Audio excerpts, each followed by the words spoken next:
Welcome to lunch break, you guys. I'm glad to be back. He had a we had wonderful Tom vacation. here last week, but it wasn't me. Last 2 weeks. Yes, 2 weeks in a row. We had Tom. I won't say if he's larger or smaller. I won't say. I'll leave that up to you guys. That's become an issue, hasn't it? It really has. So I don't know how Justin and I color coded this today. Yeah, it just so happened we did not plan. You guys, we did not plan this. I promise. But so don't give us any comments. Trust me, I wouldn't have planned this. There's room in my shirt. Yeah, man, I would never set myself up like this. Way to leave me out of the loop. I appreciate that. Devin, it's so good to have you on the show today. Thank you. Thank you. Known you for a lot of years. We're glad you tuned in out there in the audience. So one of the things that we always like to say is that we're an Encourage Media production. Yes. So watch our show on Facebook, YouTube, like it, Yeah, look out for Encourage Media. There's a lot of things coming. Cool we can't share them, but there's a lot coming. There's a lot coming, you guys. We're building the network, so I'm so glad to be back. Glad to be back on the air with you. Facebook page, share, so more people can see this. We're going to have a great interview for you guys today. Yes, and as always, grab that snack, grab that drink, and get ready to have a lunch break with us. It's lunch break. Yes. And I'm so excited about this, Justin and Devin, is that we've got merch coming out. Oh yes, merch. We got hats and shirts. So excited about it. We'll talk about it at the end of the show. Yes, I'll be rocking that for sure. But we're gonna let's jump into it. We usually start with the question. The question. Yep. So last week when you guys had John Tweed on the show, he dropped a wonderful nugget. He did. He wrote really the world's largest letter. It was at that time. It was the record. Just amazing. It was this huge bundle. Spool. What do you call that? Spool. There we go. That's the word we're looking for. And he should have done that, but he didn't get recognition for it. Yeah. So the question came in that there's a lot of times we do things, especially for the Lord. Yeah. And I know this is part of Devin's thought process too, is that we're doing things for the Lord without getting recognition sometimes, because it's not the recognition that we do things for the Lord, really. And there's some chapters in the Bible about that. But there are things that some of us do in our life that we don't get proper recognition for.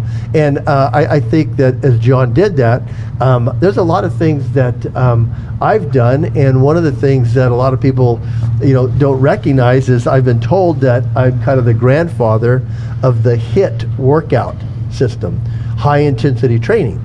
Now that happened because Flex Magazine picked up on a article that I did. Okay. A workout that I did. I was doing an article for Muscle and Fitness, and the writer was talking about workouts, and I said, well, I have this one workout that I do which is kind of crazy.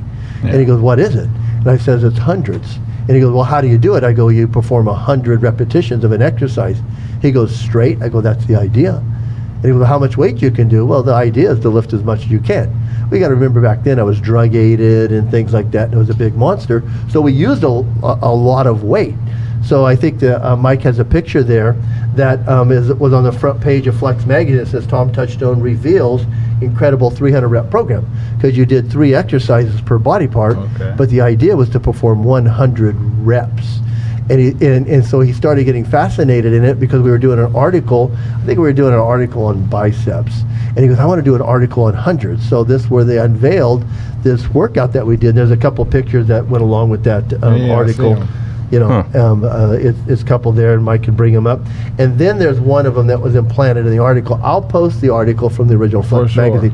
It's a workout. Oh, that's bad. It's a workout. Look at that. It's a workout that I tell people your abs are coming out of your chest. What is going on? So it's a workout that you can do, but it's there again when you get to 100 reps. I mean, I've modified it the older I get to 60s, but a friend of mine, John McCormick, encouraged me to go back to a true 100 workout. So I don't want to get into the mechanics of it, but that's something I did. The magazines give me credit for then, but even the internet now will talk about a friend of mine, Roy Lydelmeyer, and I, Roy, tune in on this high, that we did this workout that included 100 reps. And one of the things that usually preceded a hundreds workout would be you threw up. We had a trash can in the middle of the gym. Usually throwing up was, it wasn't mandatory, but you didn't hold it back. Yeah, so it was pushing your body past the pain barrier. and that was something. And so the internet still gives me a little credit, but a lot of people don't. That I would want to know. That's amazing. I've learned on this show enough. I will never top your accomplishments. No, you will. 100%. I hope in life sometimes I can have some cool ones, but it's funny because I come from a whole different spectrum. So my story, I literally ask, I go, hey, this is what I'm going to share. Is this okay? And it is okay. I did this. It's like, I'm not going to say yes, not going to say no, but you do what you got to do. And so I'm going to share mine. I don't really want recognition for it. It's just something cool that did happen. I'm like, a lot of people don't. This is for my wife because she says I can't drive. I went and watched Tokyo Drift, you guys, and this is the story of my past. And I saw the movie, thought it was cool, so I left that movie as I think I was 19 or something, and I was like, all right, I'm a professional driver because I watched this movie. I try it, I was doing good, but then I slid and I wrecked into a house. A house? Yes, I wrecked into the side of a house. So you went from the driveway, the road. I went to the road, through a fence, and then I touched the corner of a house. Didn't go in. No one's injured, nothing like that. But cops get on our tail. Funniest part about this story, I had a passenger with me, and as I'm sliding into the house, I look over. He's already out of the car. He jumped out while we were sliding. That dude was in full panic. He was gone, and we're running. Cops were looking for us. Did he jump back in? I never saw him until the next day. Funny story. He's the reason the cops knocked on my door the next day. They found him, but I went. Got away, jumped into my cousin's car, drove off, and then hid under Berkshire while they had the helicopter looking. Berkshire School was being built, and I hid under the there's like a deck there. I hid under it until I heard the helicopter stop moving. Went home, laid down like nothing was happening. Then the next day, I just stayed in my room the whole day, and the doorbell rang, and I knew it was the police outside of my house. And my mom was like, "There's no way my son would do this." The popo showed up. Huh? I just looked. It was the hardest thing. I had to look my mom in the face and go, "Mom, they're at the right spot. Right. I gotta go." I served my time, paid my restitution. I'm good now. But I escaped the cops. It's a crazy thing, but not a lot of people can say they did actually escape the cops. So it was a pretty cool thing. Now you have recognition on the internet. You might get more visits. Yeah, I might get recognition from Pastor Ron. He might be bringing me into the office. No, you're fine. You're fine. Yeah, you're a youth pastor. You drive kids around. I know it. How about you, Devin? Honestly, and I'm gonna break it to you guys. This is probably the first time you guys heard this. I actually assisted in inventing the iPod. What the heck? Whoa! No, I'm just kidding. I just wanted to say that. I just wanted to say that. It's the best one yet. I just wanted to say that. That's funny. It's good. Yeah, there's nothing that I've done too crazy or that I haven't been transparent about that I haven't been recognized for. I guess the biggest thing in my heart, and if you've never been through it, you probably wouldn't understand, but being able to beat an addiction, like there's levels to that, and yeah, family members and friends, it's like, man, that's awesome that you're clean and sober now or whatever, but when you're in the middle of it, I've literally danced with the devil, and I've seen demons in the flesh. And until somebody can experience that, they don't understand how it feels to get out of it. So that's a big deal to me. Yeah, it deserves a lot of recognition. And certain people in my life still don't recognize how big of a deal that was. So too, and Devin and Justin in the audience, we all have that thing that we deal with. The Bible says that we have sins that so easily entangle us. So it's not the same, but we all recognize that we've come out of something, and the sometimes the effort that it takes. Yeah. I've always said this on this show that faith sometimes causes you to give up something, relationships or activities. Yeah. Mine was I had to leave LA. I couldn't have those relationships. Next was I couldn't dabble in anabolic steroids, even some supplements. I mean, you had to give up something to actually break free of it. Yeah. And it's different from everybody else, because everybody else, they come to me all the time and go, "Can I do supplements?" And I go, "Yeah." And they go, "What do you do?" I go, "I don't do any," because Tommy doesn't know just a little. Even for myself, I feel like I don't give God the recognition enough, because I see my friends who are taking the same drugs I was taking, drinking as much as I was drinking. They're all getting DUIs, and some of them over overdosing. I'm like, dang, God, the only difference is God. Yes. It's Yeah. not, I wasn't better. We're the same. I was worse than them, in my opinion. And I'm like, sometimes God, like you glorify God big time right there. I'm like, God needs the recognition sometimes. He can break chains that no man could break. That's crazy. I honestly thought you were going to tell me about the supplements you're taking right now, and I was going to question you. Listen, I had to get off the steroids. They're working too much. Yeah, I was gonna sorry, man. I thought that's where you're going with that. That's what the feeling I had when you were going to tell us about developing the iPod. Oh, right. Yeah. Right. So if you broke in late, this is Tom Touchstone and Justin and Devin here for lunch break. And we're going to jump into the story, right? Well, or your question. Oh, yeah. Well, I feel like we kind of hit on that a little bit, but something that people really may not know about you. We always ask our guests. This is the fun time. We don't have Seth to push his button, but we always ask our guests something that the audience may not know about you. There it is. Go. Mike came in clutch. He has the button. Seth, he stole your button. I'm sorry, but Mike is rocking the show solo. He's today. rocking it solo. So if you see how beautiful it looks, know that is one man behind the screen. Mike Harvey, our producer. But we want to know something new about you that people may not know. That's where the John Tweed question came from. There's a lot. We've shared a lot. I shared about the country music just recently. ESPN shows. I collect baseball cards. There's one. There's one. Good baseball cards. Yeah. I'm like a big kid sometimes. Oh, you know what? I'm going to help you out with this. What's that? Devin? Because there's a picture we put up of Devin and his dogs. Oh, yes. Devin loves Dash hounds. Or better known as winter dogs. Is that what that is? Yeah. I didn't even know what that was. And they love me. It's crazy. They will follow me around the house. It's like, he's got a dog named Winston. Yep. Now, Winston's very protective. Yes, and he is. My girls both used to watch Devin's house when he would go. And then he has a dog that is the sweetest dog in the world named Sadie. And then Margot is the baby. She's the redhead. So she's all right, I'm just going to say this. This has to be said. Now, the thing I admire most about you is your beard. Is probably the most amazing thing about you. I don't picture that being your dog. Oh, yeah. Well, I'm going to tell you guys this because Devin is a Seattle Mariners fan. Yes, I am. And he resembles a Dodgers player. And I always look at Devin, and he just says he looks like. Oh, he does. Yeah. So, if we have time, I could share a funny story about that. Sure. A couple years ago, some friends of mine that I worked with, we actually got really good seats to a Dodgers Mariners game. It was like on a Monday night or a Tuesday night. So for a really good price, we sat next to the Dodgers dugout. Okay. And I'm there in all my Mariners stuff, Mariners hat, Mariners jersey, right? And it was pregame. Justin Turner was in the dugout. Me being me, I'm an autograph hound, man. I love it. I love it. Well, look at the players you've met, right? And we'll hear some God stories. You have Albert Pujols and But I had a baseball with me, and I tossed it down to Justin. I said, "Hey, man, can I get an autograph?" He said, "No, not with you wearing all that Mariners stuff." I said, "At least give me an autograph for the beard." And he said, "Touche." Signed the ball, tossed it back up to me. Pretty cool. Yeah. So.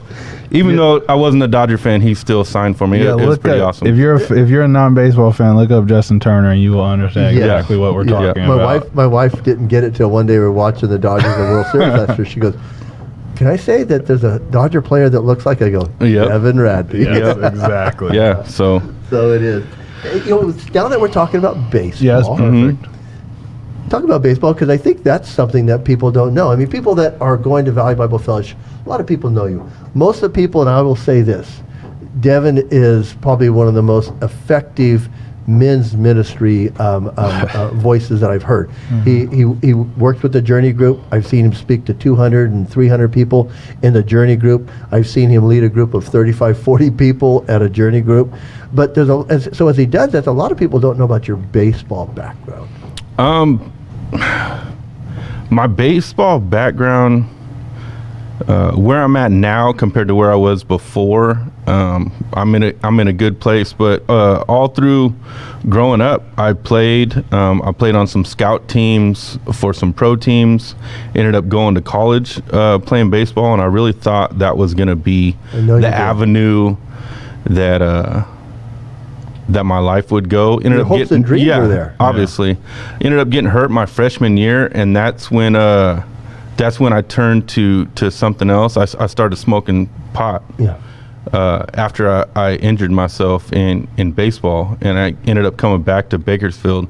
And we all know when you feel like a failure, you start doing things to a Band-Aid for those wounds. You know, I didn't grow up in a Christian household. I didn't even grow up in a household that we didn't even pray over dinner, anything like that. So I didn't know God at all to be able to turn to Him instead of turning to a substance.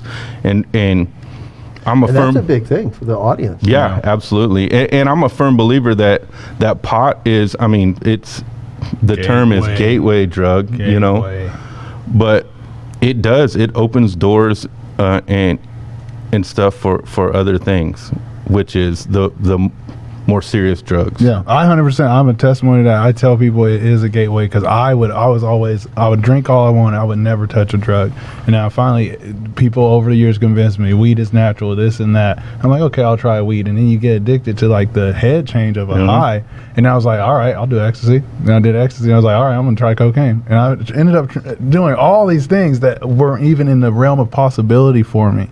But the gateway was marijuana, and it gets a bad rap, but it is a gateway. I don't care what anyone says. It's a slippery slope. Yeah. I talk to young guys all the time about anabolic steroids, and I say, there's no way to say I'm just going to do a little. What do they say about Lay's potato chips? Yeah, you can't just eat one. You can't have one. Yeah.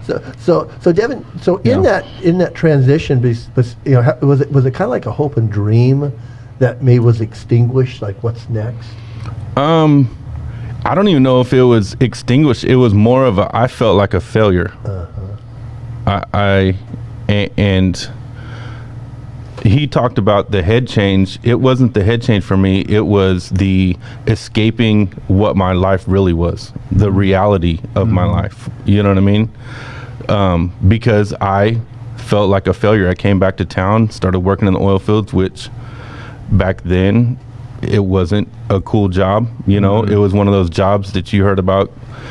Guys, they get out of prison, they fell into that job, And don't get me wrong, the oil fields paid my bills for the last 20 years, and it's amazing. But once you're in that mindset of, man, I'm a failure, I didn't live up to the expectations that I put on myself. God doesn't put these crazy expectations on us. Yeah. That's the devil just digging into our brains, man.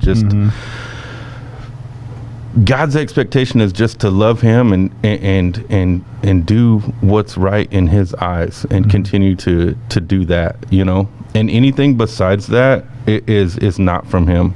It took me forever to learn that. Yeah. So. And as I love your story, tell us about that moment where it all changed. Now, a lot of people don't know that Devin's wife carries a gun to work every day. She's a parole officer. And I always like your story because you've shared it so many times. There was a defining moment that happened. I don't know if I can pinpoint it on one defining moment. I know I've been attending Valley Bible for almost 16 years. Our son is 16 years old, and we started coming here right around that time. But I know Pastor Tom baptized me. I remember that. I don't know if he remembers the whole thing, but I'd never even talked to you. I know. We never met each other. And it was the old sanctuary, and we went in there, and I was still in the middle of my addiction. That was one thing my wife always told me, and God bless her, she stuck by my side through this whole thing more than some people in my life, but she would always make me get up and go to church. And so when I got baptized, I was still in my addiction. And Pastor Tom, you didn't know that, but we're standing in that pool, and you prayed for me, and you prayed that God would take this addiction away from me, that God would remove the drugs from my life. And I was so floored by that, because like I said, me and him had never even talked about it. I hear God through people. I've never audibly heard God speak to me, but I definitely hear Him through people. And that was probably my first experience of hearing Him through someone, and it just happened to be Pastor Tom. And we couldn't find the photo, but we still have the Polaroid. Tom dunks me, and I come up, and I'm white as a ghost. That's because the demons that were inside of me, man, they were shook up, you know. And I don't care what anybody says, man. When you're in addiction and you're in stuff like that, you're dealing with demons. There's no way around it, because none of that's from the Lord, you know. So that was a huge turning point for me. Now was it a big enough turning point for me to get clean? No. I continued my addiction for a little while longer, you know. So I love the story about when Sarah came home. oh yeah, that's That's where I was going. so without going into detail what my wife does, she's a law enforcement officer here in town, and I think she had gotten to a point to where she was fed up with everything that was going on, and she just brought home drug tests, you know. She and said, yeah, "Be on this." exactly. and What did you feel at that moment? well, I mean, you feel ashamed when your wife's having to do that. I mean, whether I had expressed it or not, I definitely was ashamed. When you're caught up in the moment, you obviously say things that you don't mean, or you're embarrassed enough that you say a lot of things that you regret later on, you know. But yeah, I was embarrassed for myself, and nobody even knew about it, just me and her.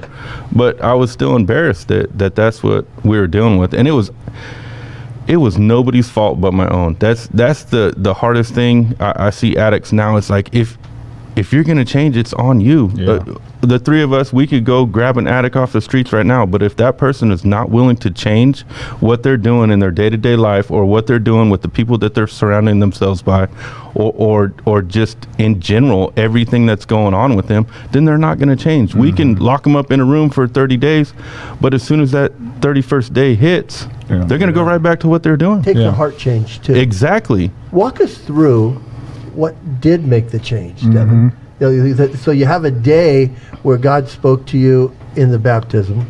You have a day when your wife says, "Here, pee on this," and it's evidence. But what did bring about the change? Because you're so powerful now, Devin, in what you do and say. I've just seen it transpire. When you speak, people listen. I've seen it happen in too many settings. I always told you that. I always told you that God had all these amazing things, and man, it's been a blessing to sit on the sidelines. Well, I appreciate that. I think my wife and I can agree that we remember things differently. Oh yeah, because it's perception. Yes, always. But I do remember coming home, and I'm gonna try to do this without crying. For the people that don't know me, I'm a very emotional person. It's not emotional sad, just emotional because I know what God has done in my life. It's gratefulness. That's what I learned. Sometimes I break down. It's like, so like I'm already starting to tear up. So I'm gonna try to get through this. So I came home. You know what? And I don't even know what year it was. I know that I've been clean and sober for 8 years, I believe. My wife knows to the day. I try not to get hung up on the numbers, but I came home one time from not being home for a couple of days and being up, and she had divorce papers, and her part of it was signed and everything, and she had left them on the kitchen counter, and she had gone to bed. Wow. And I looked at them, and I read through them, and I couldn't argue with her. I didn't have a leg to stand on to argue. I had given her every bit of ammunition to make that happen. I ended up sleeping on the couch that night, man, and I woke up the next morning, and I thought I was losing my mind because those weren't there in the morning when I woke up, and I didn't sign them either. And I was like, man, I could have swore I saw those, you know? She's like, you did. I said, well, what happened? And she said, God came to me last night. God came to me and talked to me and said, if you're willing to stick it out with this man, then I've got big plans for you guys. Wow. That is insane. And she said she got up that night and ripped those papers and got rid of them. God saved your marriage. Right? Intervene. Yeah. I love that, Devin. Now, does that mean that our marriage is all... Oh, man. strawberry cheesecake right now? No, there's Still peaks. a There's peaks and valleys Still in marriage, everything. though. Yeah, Still it's marriage. still Reality. it's still marriage. Dude, congratulations, dude. That, you deserve. No, congratulations man, to that's crazy. to her to be able to recognize that the Lord was speaking to her, and What a woman that Yeah. is. Well, and I think that's some of the things that Holy we can see cow. Christ do. And you tell people all the time that marriage is not easy. I've got Phil Welch and Lewis in the audience here today. And Phil, many years you been married, Mary Ellen? 56. And it still takes work. Phil's doing this. Yeah. But we know what that means. It takes work, but the Lord can help do things like that. Yeah. He can change people's minds. Yeah. He can intervene successfully. Yes. So I love that, Devin. It's so funny. I always No, what's crazy? I just got to share this. A friend who's struggling in his marriage messaged me right before we got on and said, "Do you know anything I could watch to encourage me to listen to help me get through this?" And I'm gonna tell him, make sure you're on lunch break because God can intervene. That's crazy. Yeah. Like that story is amazing. It is. Well, as Devin and I spent a lot of time at church out at the CSUB campus, Devin probably remembers these because Devin's asked, "What can I do to help?" I go, "Well, what do you want to do?" And he goes, "Well, let's do the welcome table." Remember you and Josh did the welcome table? Yeah, we're donut deacons. Yes, well, every time I went to the CSUB, that's how I met him. Yep. As I went to the CSUB, I'm like, "Dude, you guys have a cool dude headed out. Like, it's a solid person for that position." He and Joshua's over in Ventura at Two Trees now. man. Yep. But I used to call them my Duck Dynasty guys. Yeah, you had a crew. But you couldn't have had a better group or guys of better sense of humor. My wife actually was doing the welcome table, and then Devin and Josh came in, and it was amazing. Remember, she had the theme tablecloths and stuff. Yep. Devin and Josh were so great because my wife kind of felt ownership, so she would bring in all these. If it was Valentine's Day, the heart thing, and these She guys wanted us to decorate. I got these two guys look like the Duck Dynasty guys, and but they were so good. So it was funny. I just told Tiffany one time, I go, let them just roll with this All-time great greeting team. I'm not kidding. It was. That's the all-stars. Yes, it was amazing. It really was. Devin and Josh were the all-star greeters. It worked out great. So the thing that I like about your story, Devin, is that as you were out there, I remember we used to do a Bible study together, and I remember you always hearing me say, "Devin, you need to do a Bible study." What was your answer? No way. No way. Devin was like, no way.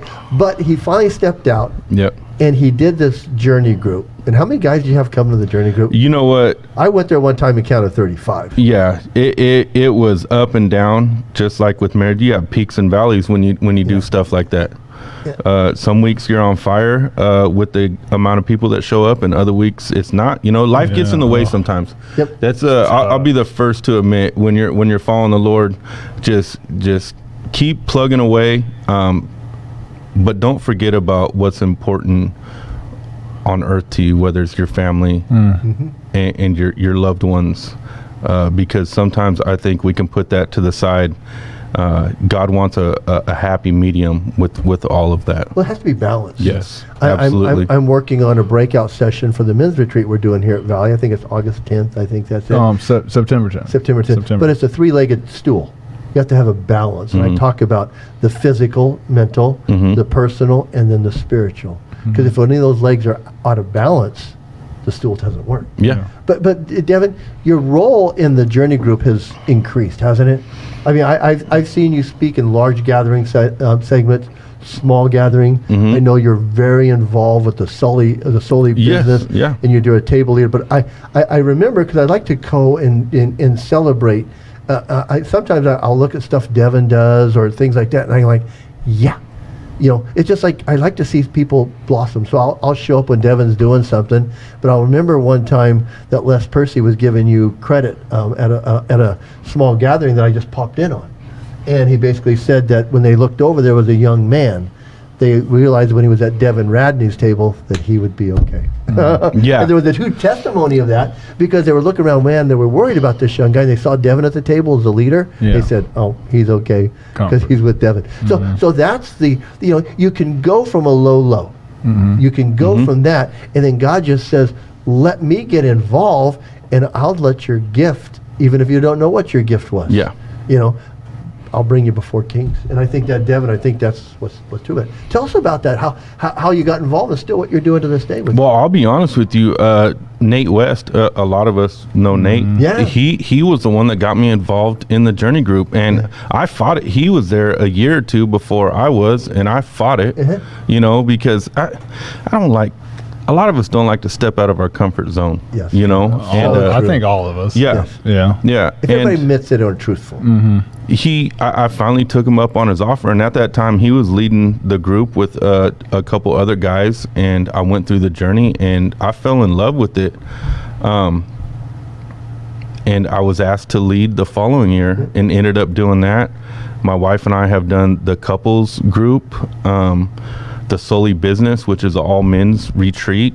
I've been table leader at that. I think, I've been to 7 of those now, it's crazy how God moves in that. I always felt like I don't remember addresses in the Bible very well. And I really think that because of what I did to my body for such a long time, it's hindered some of the things like my memory.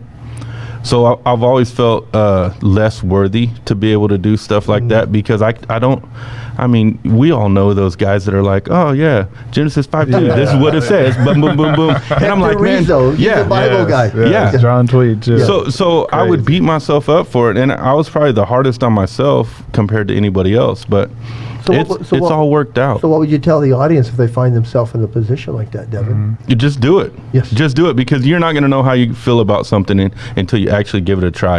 Yeah. And once I jumped in, I was all in. We've kind of taken a step back with my son playing high school baseball now. Oh, yeah. We're big into him. We actually have a 2-year-old granddaughter too. So it's right now. Yeah. And Memphis. Yeah, and Memphis, she's amazing as well. So she's getting ready to be a junior higher, right? Yeah, another year, yeah. Yep. Yeah. So yeah, it's amazing. It's just I can't. It's been a wild ride. So I love all the wild rides, because that's part of what God does. Yeah. Even all the stories on here. I wanted to point out that Bible study fact, because when I started, for one, I've always shared that I could only read a little paragraph at a time. But if you're struggling to start in a Bible study, just start. It's called a Bible study. You're not starting a church. You're not starting. It's a Bible study. So if you don't know anything, you go in and you guys learn together. Just start it and learn together. It's don't think you got to hit some point to start a Bible study. Start learning. I have a friend that's starting one in his work right now with some buddies, and I think it's going to be magnificent. And you see how far you've came just from going and doing it. Well, and I think what's interesting is to watch people grow, because I know some of the things that God has done with Devin, and just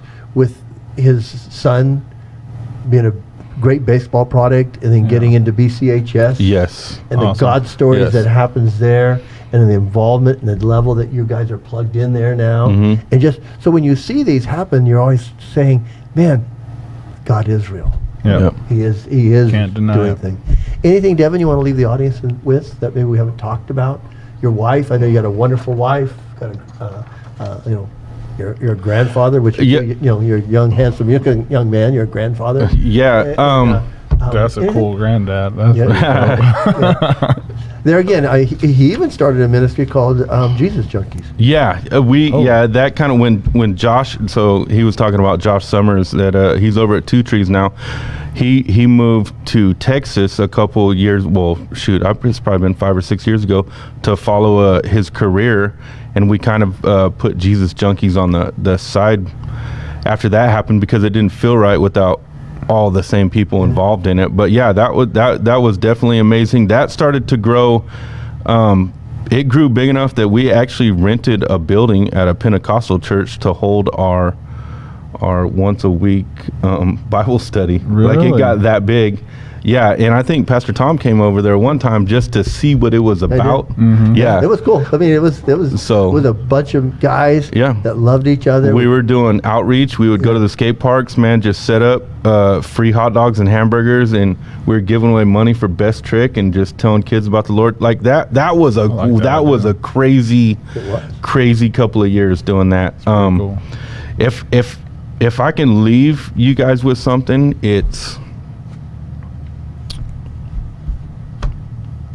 if you find an amazing person that wants to spend the rest of their life with you, like my wife, and I'm guilty of it, make sure you love them to the best of your ability. Amen. I don't always do that. You know what I tell people? But You want to tell people, Devin? Yeah. Is that it's for better or worse, Yeah, absolutely. sickness and health, Yeah. richer or poor. Because usually it will get worse for better. Yeah. Just live long enough. Yeah. There'll be more sickness and health. Just live longer. Yeah. And it's richer or poor. Not that people won't make money, but you start having kids, Yeah, but fulfilling some financial struggles. dreams. The piece of your pie gets cut up smaller. Yeah. So you just get less. Oh, absolutely. So I know what Absolutely. you're talking about. Yeah. You're just saying, find that person. Yeah. Hunker down. Honor honor the wedding vows. Yeah. Cherish and appreciate. Yes. Yep. Yep. And it's gonna all come back around. That's what, we've had this conversation, like I said, with my son playing ball, Memphis getting ready to do her stuff. It's like we barely have time for each other, but sooner rather than later, those kids are gonna be out of the house, and then it's just gonna be me and her, kind of like it is like- with you and your wife. It is. And then it's like I just don't want to be like, oh, so what do we do now? You know what I mean? Have to figure out how to Yeah, know right? your wife again. Right? Yeah. That's a worry for myself too. Yeah. I got 4 little ones, and Oh, yeah. date nights are hard to 4? put together. I Man, have you've been 4 busy, bro. under 5. Well, That's- my with goodness. Justin, It's a life. we're doing our next Bible adventure here. Yes. I think it's July 30th. Yeah, it's pretty cool too. I And heard so- great things about that last one. by So the you way. could bring them, and Yes. you and Cassie could go out. For sure. Yeah. Yeah, that's a good job. Yeah, they do a Bible adventure here, Here at which Northwest is Campus. and the team. I'm more than anything. The team is so solid. I love everyone who puts on that Bible adventure for the kids. So yeah, definitely a thing to check out if you're in Bakersfield. So Devin. actually, that might be the solution. Yeah, for your date night. I'm just dropping it in here, dude. Cassie Come will on, be appreciative. she's of me. gonna love that. Devin, thank you so much, my Yeah, friend. you're no the worries. man. You're the Love man, having dude. you Yeah. all the time. So there again, Oh, we have some announcements. Yeah, yes. David Voigt will be here next week. David was a football coach at Stockdale High School. And I will not be here. We have I got two Toms. less Big Tom. Come. Less Big Tom. Oh, I don't know. He's in the audience someplace. Oh, that's funny. He's gonna kill me. It'll be the Tom Show next It'll be week. the Tom show. And, I will be watching though. And so David Boyd will be here. He was the vice principal at Shafter, and he's now moving into the Kern High School district. Yeah. But David used to belong to a group called the Young Lions, and it'll be cool. It's kind of a strength group. And then our merchandise Merch is coming. Our Yes. winner of our contest on our Facebook page was Jeannie Carroll. Yes. So Jeannie will be getting, I think, a hat and a shirt, right? Our producer, Yes. Mike Harvey, Sweet. gives me a thumbs Confirmed. up. And then also we're having another contest, and you can compete for a complete set of Pastor Ron's book. The whole set? The whole set. That's a Children's win. book, plus the Conspiracy of Science, Yeah, Polyester that's a big People, set. Tribal Influence. And then the link will be on our Facebook page. Just watch for it. So, That's Justin, cool. you have anything else you want to? Nope. You can reach me at jgreer@vbf.org. You want to ask any personal questions, prayer, anything for you? Drop a question to Pastor Tom at vbf.org, or Devin, where can they get a hold of you at? Nowhere. I'm off the grid. Yeah, I don't do. I do Instagram, but I just probably a just to beautiful watch life. people. Yeah, They could come to Northwest and Come to see you. Northwest. that's and it. check That's it it out. right there. Yeah. Come to Northwest. See Or do I us. have anything about Journey Group or anything? Talk to Devin. Yeah. But other than that, have a Thanks great for day. watching. This was Lunch Break. Stay